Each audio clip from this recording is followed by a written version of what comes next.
It's Tuesday evening. முன்னாடியெல்லாம் பீர்க்கங்காய் வாங்கினா அந்த தோலே அதிகமாக வேஸ்ட் ஆகுதுன்னு சொல்லிட்டு ஒரு திங்க் எனக்கு போயிட்டே இருக்கும். ஸோ எப்போ இதில் வந்து சட்னி பண்ணலாம் அப்படின்றது தெரிஞ்சது ஒன்று. அடுத்த நாள் காலையில் பீர்க்கங்காய் தோலோட சட்னி இருக்கும், இல்லை நைட்டு கண்டிப்பாக அந்த சட்னி இருக்கும்.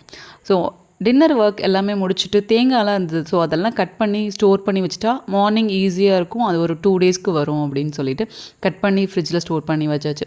என்னால் முடிஞ்ச அளவுக்கு ஃப்ரிட்ஜையுமே நல்லாவே க்ளீன் பண்ணிட்டேன். இதில் வந்து இன்னுமே அன்வான்டாக எதையும் ஸ்டோர் பண்ணக்கூடாதுன்ற முடிவுக்கும் வந்துட்டேன். பக்கத்து வீட்டில் முருங்கைக்காய் கொடுத்தாங்க. ஸோ முருங்கைக்காய் சீசனாக என்னன்னு எனக்கு தெரியல. பட் அவங்க 2-3 முருங்கைக்காய் கொடுத்துருந்தாங்க. ஸோ அது எல்லாத்தையுமே கட் பண்ணி மேலே டிஷ்யூ போட்டு ஸ்டோர் பண்ணி வச்சுட்டேன். இந்த பர்னர் இருக்கும்ல, இது வந்து எப்படி க்ளீன் பண்ணுறதுன்னு எனக்கு சத்தியமாக இவ்வளோ புரியல. ஸோ ஃப்ரெண்டு வந்து ஒரு ஐடியா கொடுத்தாங்க. இதை வந்து ஓவர் நைட் வந்து ஈனும் அதுக்கப்புறமா ஒரு லெமன் போட்டு சோக் பண்ணி அடுத்த நாள் வந்து நல்லா ப்ரஷ் பண்ணி எடுத்துட்டோம் அப்படின்னா சூப்பராக ரெடி ஆகிடும் அப்படின்னு சொல்லிட்டு. நான் ஒரு 1 இயராக வந்து இதை ஃபுல்லாலாம் இந்த அளவுக்கு டீப்பாலாம் க்ளீன் பண்ணலை. பட் இது சூப்பராக ஒர்க் அவுட் ஆகுது. ஸோ எனக்கு இருந்த அளவுக்கு இது சூப்பராக ஒர்க் அவுட் ஆயிடுச்சு.